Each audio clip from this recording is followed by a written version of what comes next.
मुंबई के शाहीन बाग में जारी एहतजाज को अब मुकम्मल तौर से खवातीन ही लीड करेंगी। नागपाड़ा के मोरलैंड रोड पर जारी शहरी तरमीमी कानून के खिलाफ एहतजाज आज 13वें रोज में जारी रहा। कल तक खवातीन की कोऑर्डिनेशन कमेटी की तश्कील अमल में भी आ जाएगी। आज मुंबई के शाहीन बाग में खवातीन ने प्रेस कॉन्फ्रेंस करते हुए कहा कि एहतजाज मरकजी हुकूमत के शहरी तरमीमी कानून और मुजवजा NRC के खिलाफ है। जब तक कानून को वापस नहीं लिया जाता एहतजाज जारी रहेगा। दूसरी जानिब मुंबई शाहीन बाग में मौजूद एहतजाजी खवातीन ने रियासती हुकूमत से भी असेंबली में तजवीज़ पास करने का मुतालबा किया है। मुंबई बाग की पहली पत्रकार परिषद है। यह हमारी बहनें ने, मैं स्पष्ट रूप से बता दूं, अभी ये आंदोलन हमारी बहनें चला रही है।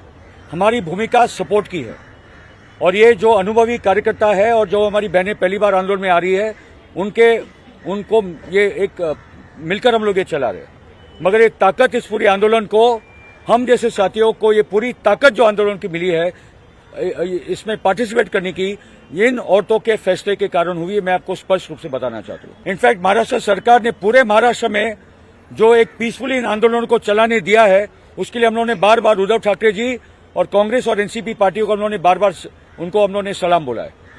मुंबई पुलिस की भी पूरी सहायता मिली है। नहीं, शिफ्ट करने का सवाल क्या होता है? मतलब फिर उसके 10 दिन बाद बोलेंगे आप गेटवे चले जाओ, फिर उसके 10 दिन बाद वहाँ चले जाओ, तो हम कैसे मूव करते रहेंगे क्या? इन बाग में जो है वो अब दादी और नानियाँ जो है इस प्रोटेस्ट को लीड करने वाली है। हमारे साथ यहाँ पर कुछ मुआमर ख्वातीन हैं, इनसे बात करते हैं। दादी, आप ये बताइए कि अब आप लोग जो है वो इस प्रोटेस्ट को रहनुमाई करने के लिए आगे आ चुके हैं। क्या आप लोग इस प्रोटेस्ट को जो है आगे बढ़ाएंगे? बढ़ाएंगे, हम लोग बढ़ाएंगे। जब तक मांग नहीं पूरी होगी हम तक बढ़ाएंगे। जब तक मांग नहीं पूरी होगी हम बढ़ाएंगे। आप लोग जो है पहले दिन से यहाँ पर बैठे हुए हैं और कब तक बैठे रहेंगे? जब तक मांगे पूरी नहीं होंगी। बोलो।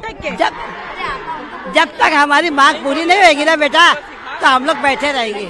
हाँ, जब तक हमारी मांग पूरी होगी, हमारे बच्चों की, आपकी भी होगी। देश के लिए। अच्छा, आपकी उम्र कितनी है? मेरी 83। अच्छा, आप भी यहाँ पर बैठी हुई हैं, तो क्या बोलना चाहेंगे आप? मैं यही बोलना चाहती हूँ कि ये काला कानून नहीं चाहिए। हमारे को अम्बेडकर गांधी जी का कानून चाहिए, ये कानून नहीं चाहिए। ये कानून जब तक खत्म नहीं होगा हम यहीं बैठे रहेंगे, हम नहीं हटेंगे। अगर पुलिस ने आपको हटाने की कोशिश की तो उस वक्त पे आप क्या करोगे? हम नहीं हटेंगे, बंद कर दे जेल में ले जाके। हाँ, जेल में ले जाके बंद कर दे, और क्या करेगा? अच्छा, आप बताइए कि मतलब आप लोगों ने फैसला क्या लिया है इस पूरी मीटिंग में? ये फैसला लिया है कि जो हमारी मांगे पूरी होंगी तो हम लोग हट जाएंगे। हम लोग अपने लिए नहीं, हम लोग अपने लिए नहीं बैठे, पूरा हिंदुस्तान के लिए बैठे हैं हम लोग। हम भारत नारी है, भारत नारी है। हम लोग का जब नहीं चिंगारी है। मैं आपके मंच से, आप इतने दिनों से मीडिया इधर पर है, मैं आपसे ना आपके मंच से गुजारिश देना चाहती हूँ उद्धव ठाकरे जी से कि हमें ना पुलिस परमिशन दी जाए। आप देख रहे हैं कि ये कितना पीसफुली है ना प्रोटेस्ट चल रहा है, तो प्लीज है ना पुलिस परमिशन की हमें इजाजत दी जाए। और बस यही है कि पुलिस का हमारे साथ होना जरूरी है। पुलिस हमारे साथ में अच्छे से, कोई परेशानी नहीं हो रही पुलिस के वजह से। अच्छा, आपकी डिमांड क्या है? हमारी डिमांड यही है कि ये काला कानून निकालो, आजादी दो। आप देख सकते हैं कि मतलब कितनी बड़ी तादाद में जो आप खवातीन जमा हो चुकी हैं और अब ये प्रोटेस्ट जो है, ये मोमेंट मुंबई शाहीन बाग का जो मोमेंट है, अब ये खवातीन के हाथ में जा चुका है। और अब इस प्रेस कॉन्फ्रेंस में जो है वो इस बात का खुला इजहार हो गया है, इस बात को जो है वो क्लियर कर दिया गया है कि अब जो है इस पूरे के पूरे मुंबई शाहीन बाग मोमेंट को खवातीन लीड करेंगी, खवातीन ही इसकी रहनुमा होंगी। और आपने देखा कि जो मोहम्मद खातिन है वो भी इस मंच पे आ चुकी है और उनका ये कहना है कि वो किसी कीमत पर नहीं हटेगी जब तक कि मरकजी हुकूमत CAA कानून वापस न ले ले, जब तक मरकजी हुकूमत जो है वो NRC का कानून वापस न ले ले। कैमरा पर्सन राजमणि पिल्ले के साथ मोहिउद्दीन, न्यूज़ 18 मुंबई। दिल्ली के शाहीन बाग की हिमायत में शुरू हुए औरंगाबाद के शाहीन बाग के एहतजाज को 1 महीना मुकम्मल हो रहा है। इस 1 महीने में कोई दिन ऐसा नहीं गुजरा जब इस एहतजाज में खवातीन और तालिबात ने अपनी शिरकत दर्ज न करवाई हो। वो इस महाज पर डटी हुई है। इसी सूरत में जब रियासती हुकूमत ने ये यकीन दिलाया कि महाराष्ट्र में NRC नाफिज नहीं होगा, खवातीन क्या सोचती है, उनका क्या कुछ कहना है, ये जानने की कोशिश की हमारे नुमाइंदे अजहरुद्दीन ने। दिल्ली के शाहीन बाग की हिमायत में शुरू हुआ औरंगाबाद का एहतजाज आज 1 महीना मुकम्मल करने जा रहा है। पूरे 20 दिन हो चुके हैं। शाहीन बाग की ख़वातीन उसी तरह से डटी हुई है। वो क्या कहती है और उनका क्या कहना है, इस ताल्लुक़ से उनसे जानने की कोशिश करते हैं। हमारे साथ कुछ ख़वातीन हैं पर शाहीन बाग दिल्ली की हिमायत में बैठे हुए हैं और वो ख़वातीन लगातार 22 या 55 दिन से वो लोग वहाँ पर अपने हक़ के लिए डटी हुई हैं। ये हमारा भी हक़ है, हमें अपना हक़ हासिल करना है। दूसरे ये कि अगर हुकूमत जब तक अपने ये बेजा पास किए हुए बिल वापस नहीं ले लेती तब तक हम यहाँ पर बैठे रहेंगे और अपने हक़ की लड़ाई लड़ेंगे।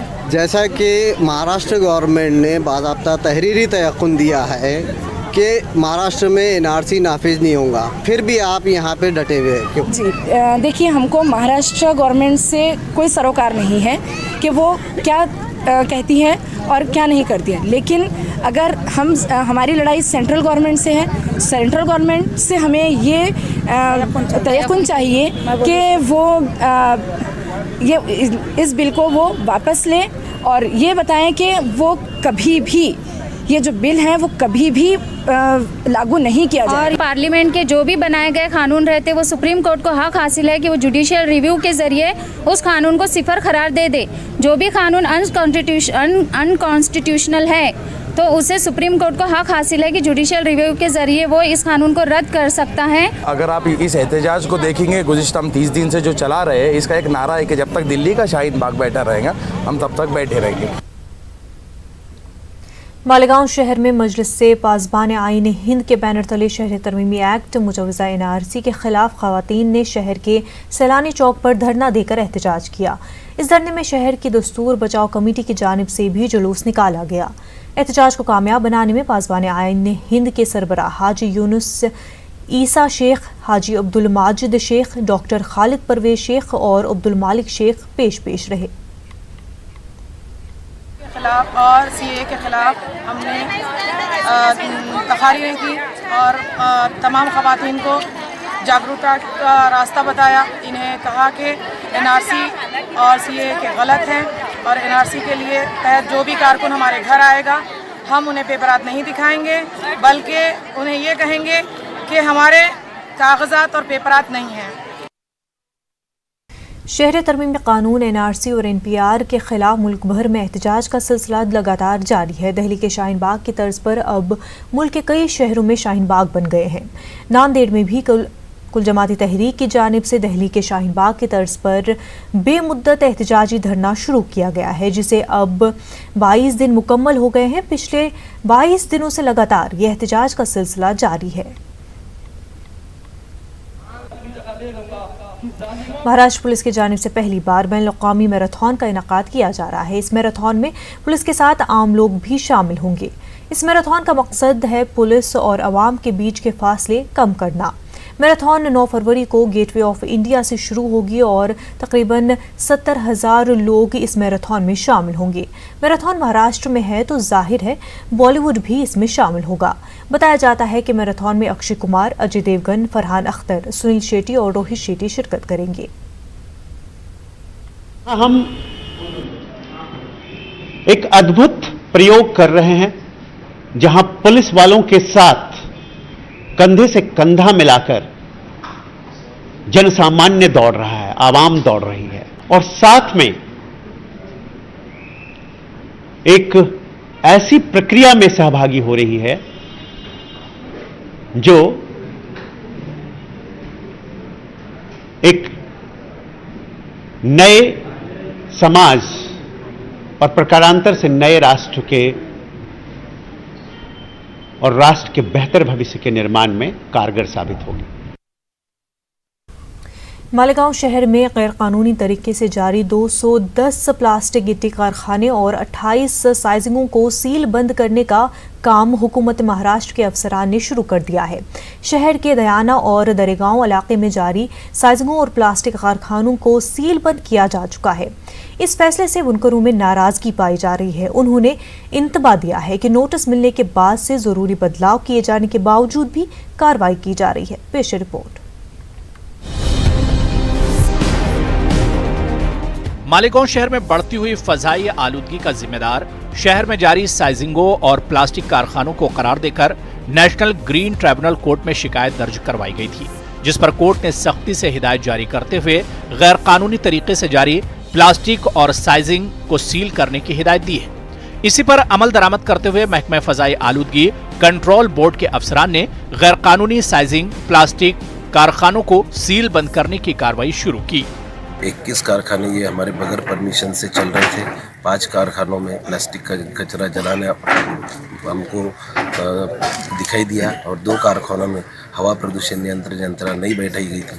ऐसे 28 कारखाने साइजिंग के 210 प्लास्टिक में सभी लोग बगैर कंसेंट के चल रहे थे। ये हमको इसमें दिखाई दिया। फजाई आलूदगी महकमे के रीजनल अफसर के मुताबिक जिन 28 साइजिंगों को बंद करने की कार्रवाई की गई, इनमें से 21 साइजिंगें फजाई आलूदगी कंट्रोल कानून के खिलाफ गैर कानूनी तरीके से जारी थी और 5 साइजिंगों में प्लास्टिक और कचरा जलाया जा रहा था। बकिया 2 साइजिंगों में हवा को आलूदा होने से पाक होने वाला आला नस्ब नहीं किया गया था, इसलिए इन पर भी कार्रवाई हुई। हम लोगों ने महाराष्ट्र प्रदूषण नियंत्रण मंडल ने 28 साइजिंग यूनिट और 210 प्लास्टिक यूनिट को बंद करने के आदेश पारित किए गए हैं। ये सीलिंग का काम हमने हाथ में लिया है। साइजिंग और प्लास्टिक कारखानों के सील बंद कार्रवाई पर बुनकर तंजीम के जिम्मेदार हाजी यूसुफ इलियास ने महकमे की कार्रवाई पर एतराज जताया है। 5 महीने तक का 28 साइजिंग 56,000 रूम है और 1.25 लाख लोग उससे बेरोजगार हैं। ये तो अन्याय है। अगर हम लोग हर चीज़ की पूर्तता कर दिए हैं और उसको रीस्टार्ट नहीं दिया जा रहा है, उसके बाद सख्त कानून सख्तियाँ किया जा रही, ये क्या बात है? किसी का रोज़गार तो एनजीटी रोकने का नहीं बोली है। अगर हर चीज़ पूरी करते हैं तो उसको रीस्टार्ट देने में कोई दिक्कत नहीं है। बहरहाल फजाई आलूदगी को नजरअंदाज तो नहीं किया जा सकता, लेकिन कारखाने बंद होने से बेरोजगारी के मसले का हल भी निकालना हुकूमत की जिम्मेदारी बनती है। न्यूज़ 18 उर्दू के लिए मालेगांव से जहूर खान की रिपोर्ट। शहरी तरमीमी कानून के खिलाफ बेंगलुरु में मुख्तलिफ समाजी तंजीमों के नुमाइंदों ने मिलकर एहतजाज किया। शहर के समाजी कारकुनों ने एक आवाज़ होकर CAA, NRC और NPR की मुखालफत की। रफ़ी धारवाड़कर की क़यादत में हुए इस एहतजाजी मुजाहरे से साबिक़ IAS अफसर रेणुका विश्वनाथन ने भी खिताब किया। एहतजाजियों ने कहा कि उन्हें हुकूमत के बातों और वादों पर भरोसा नहीं है। पार्लियामेंट में हुकूमत कह रही है कि NRC नाफिज नहीं होगा, लेकिन हुकूमत की पॉलिसी में NPR को NRC से क्यों जोड़ा गया? बेंगलुरु के समाजी कारकुनों ने कहा कि वो दिल्ली की तर्ज पर बेंगलुरु में भी शाहीन बाग बनाना चाहते हैं, लेकिन पुलिस उसकी इजाज़त नहीं दे रही है। ही लाया, इसीलिए इतना बुरा कानून है कि लोगों को अब सड़क में आके प्रोटेस्ट करना पड़ता है। लोगों की राय क्या है वो पूछने के लिए भी तैयार नहीं है, उनके पास जाके चर्चा करने के लिए भी तैयार नहीं है ये लोग। तो इसलिए मेरी समझ में ये इतना बुरा कानून है, इसको वापस लेना चाहिए और फिर जो चाहिए जिसकी मदद करनी चाहिए उन लोगों से, सारे लोगों से बात करने के बाद, चर्चा होने के बाद, पार्लियामेंट में फिर से चर्चा होने के बाद ही इसका फाइनलाइज करना पड़ता है। हुकूमत ये बार बार कह रही है कि हिंदुस्तान के मुसलमान परेशान ना हो, लेकिन हिंदुस्तान के मुसलमानों के सर में दिमाग है। आप जो भी बोलेंगे हम आपकी तरह अंधे और बहरे नहीं है ना, हमको सुनाई भी आता है, समझ में भी आता है, दिखाई भी देता है कि आप लोग क्या कर रहे हैं। तो आप जब ओपनली हमारे खिलाफ हैं, लेकिन हमें खुश करने के लिए बोल रहे हैं कि सबका विश्वास बोल रहे हैं। क्योंकि NCR की बातें जो है NPR में लेकर आ रहे हैं वो, और किसी तरह चाहते हैं कि चोर दरवाजे से, बैकडोर से इस काम को पूरा किया जाए, लेकिन सबको पता चल चुका है कि वो कामयाब नहीं होगा।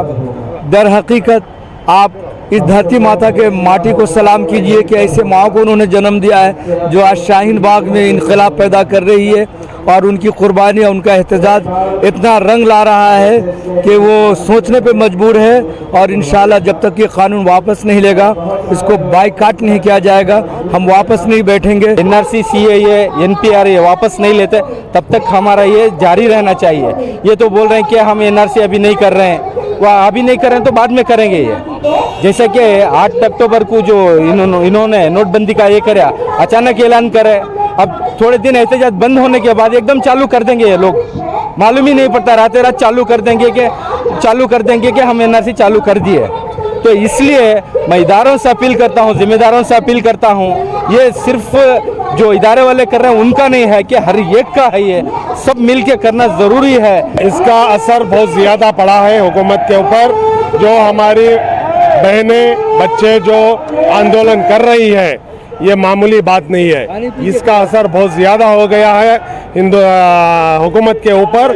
ये लोग बता नहीं रहे हैं अपनी कमज़ोरी, इसके वास्ते कोर्ट में ये जो अर्जी डाले हैं, इंशाअल्लाह कोर्ट की तरफ से है ना हमारे फेवर में इसका फैसला आएगा, हमको यकीन है। हमारे विल्सन गार्डन में एक परमिशन के लिए हम डाले थे, परमिशन हो गया और हमारा परमिशन हो गया। शाहीन बाग एक दिन के लिए 24 आवर्स के लिए डाला था, परमिशन मिलने के बावजूद भी हमारा परमिशन कैंसिल किया गया है। और हमारे यहाँ के कमिश्नर साहब ने हमें खुद बुलाकर बोला कि हम लोग कमिश्नर आपका जो दिया हुआ परमिशन हम कैंसिल करते हैं। इसी तहत हम लोग हाई कोर्ट में जा गए हैं, हमारे सब अब्दुल सरदार भाई, आरिफ भाई और नजीब भाई बोल के हम सब मिलकर वहाँ हाई कोर्ट में एक दावा किया है। इंशाअल्लाह आज या कल में हमारे ऑर्डर आया जाएगा। जब दिल्ली सेंट्रल में उतना अच्छा हो रहा है, हमारी माँ बहनों ने उम्र दराज दादी और नानी, बूढ़ी माँ साहब, हमारी अम्मी की उम्र वाली छोटी बच्चियों से लेके बड़ी बहनों तक हमारे जितना कर रहे हैं, इंशाअल्लाह उनकी तरह हम भी यहाँ बेंगलुरु सिटी में बनाएंगे। इंशाअल्लाह परमिशन जैसे मिलेगी, हम विल्सन गार्डन चिकपेट कॉन्स्टिट्यूंसी से लेके शिवाजी नगर कॉन्स्टिट्यूंसी से लेके हम लोग चामराजपेट कॉन्स्टिट्यूंसी लेके जयनगर की कॉन्स्टिट्यूंसी लेके पूरे भी हम मिलके करेंगे। खिलाफ जारी एहतजाज में कर्नाटक की एक अहम और बुजुर्ग शख्सियत तवज्जो का मरकज बनी हुई है। जी हाँ, 104 साला मुजाहिद आज़ादी HS दुरेस्वामी तकरीबन हर दिन एहतजाज में हिस्सा ले रहे हैं। इन दिनों आप टाउन हॉल के सामने जारी 5 रोज़ा एहतजाज की क़यादत कर रहे हैं। HS दुरेस्वामी ने कहा कि CAA के खिलाफ जारी तहरीक उतनी ही अहम है जितनी जंग आज़ादी की तहरीक थी। HS दुरेस्वामी से न्यूज़ 18 उर्दू ने खास बातचीत की। शहरियत तरमीमी कानून CAA के खिलाफ मुल्क के IT शहर बेंगलुरु में 5 रोज़ा एहतजाजी मुजाहिरा जारी है। शहर के टाउन हॉल के सामने ये एहतजाज हो रहा है। अहम बात यह है कि यह एहतजाजी मुजाहिरा मुजाहिद आज़ादी HS दुरेस्वामी की क़यादत में हो रहा है। HS दुरेस्वामी जिनकी उम्र 104 साल है, ये इस एहतजाज की सदारत कर रहे हैं। इस वक्त दुरेस्वामी साहब हमारे साथ मौजूद हैं। What is the message you are giving?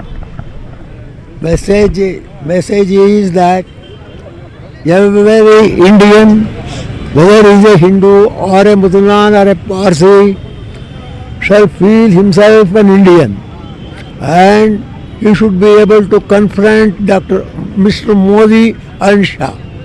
Mr. Modi and Shah are dissuading us from the real problems of the country and taking us to other world. So on what basis you are objecting? You are opposing the CAA? No, I am opposing the CAA. Much more than that, I am opposing the policy of the government of India. They who are neglecting the interest of the people. The protesters are telling that the CAA is dividing the people on the basis of religion. Lakhs of people who have already been demonstrating. They are not fools. They are all there. They are doing it. So there is no necessity for Dureswamy to say that I support this cause. The whole atmosphere is now full of suspicion on Modi. And the government is not listening to the protesters, the voice of protesters. Never, no government will ever, even the British government has never conceded to our request. Only when we fought for it, when we consolidated our interests and when we brought sense to them, only then they realized and they left the country. Urdu ज़बान की नज़ाकत दिलों को छू जाती है, लेकिन जब ये ज़बान किसी तहरीक से जुड़ जाती है तो इनकलाब बर्पा कर देती है। सीए के खिलाफ जारी एहतजाज में उर्दू ज़बान एक बार फिर अपना असर दिखा रही है। देखिए खास रिपोर्ट। क्यों मुझको बनाते हो तासुफ का निशाना, क्यों मुझको बनाते हो तासुफ का निशाना, मैंने तो कभी खुद को मुसलमान नहीं माना। बेंगलुरु के अब्बास खान कॉलेज में जश्न उर्दू मनाया गया। इस जश्न पर सीएए के खिलाफ जारी एहतजाज का असर नुमाया तौर पर देखने को मिला। गुलकार घोपति झा और गुलकारा संजनी ने फैज अहमद फैज की इनकलाबी नज्म हम देखेंगे पेश की।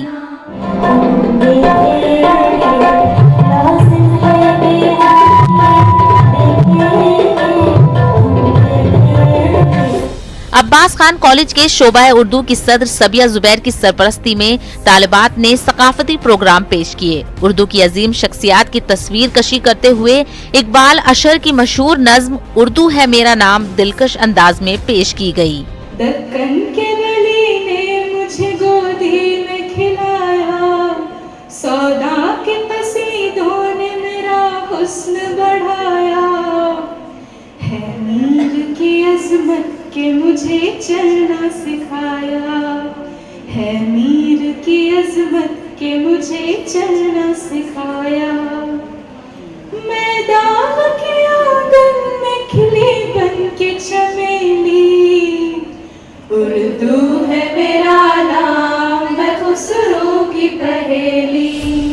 इस मौके पर कहा गया कि मौजूदा नफरत के माहौल को बदलने के लिए उर्दू जबान की जरूरत शिद्दत के साथ महसूस की जा रही है। उर्दू ज़ुबान जो मोहब्बतों की ज़ुबान है, शीरीनी और लताफत की ज़ुबान है, कौमी यकजहती की ज़ुबान है, आज़ादी की ज़ुबान है, इनकलाब की ज़ुबान है, इत्तेहाद की ज़ुबान है, अख़ुवत की ज़ुबान है, भाईचारे की ज़ुबान है, तो क्यों न इस खूबसूरत ज़बान के ज़रिए हम मुल्क की सियासी ज़हरालूद फ़िज़ा को खुशगवार बनाने की। हिंदुस्तान की आज़ादी में उर्दू का एक बहुत बड़ा हिस्सा रहा है।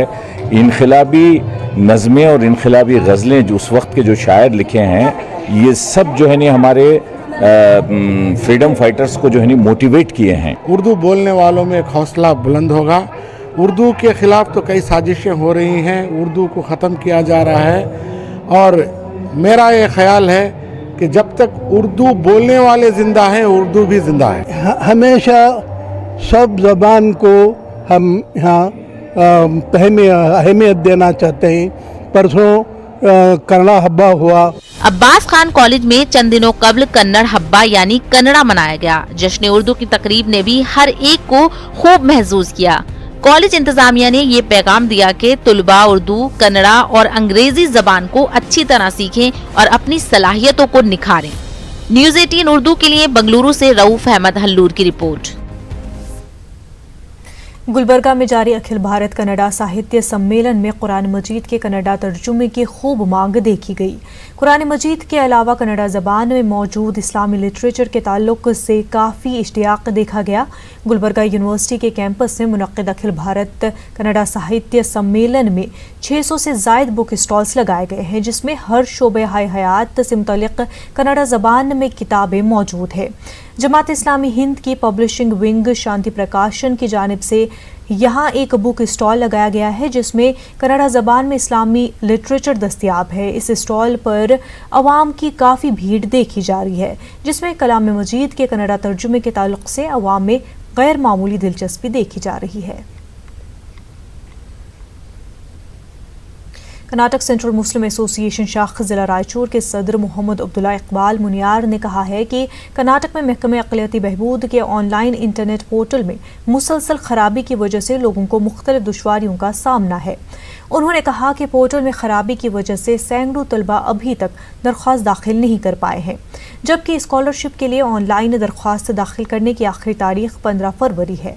इकबाल मुनियार ने जल्द से कर्नाटक स्टेट स्कॉलरशिप पोर्टल की दुरुस्त करने की महकमे अक़लियती बहबूद के हुक्काम और रियासती हुकूमत से मांग की है।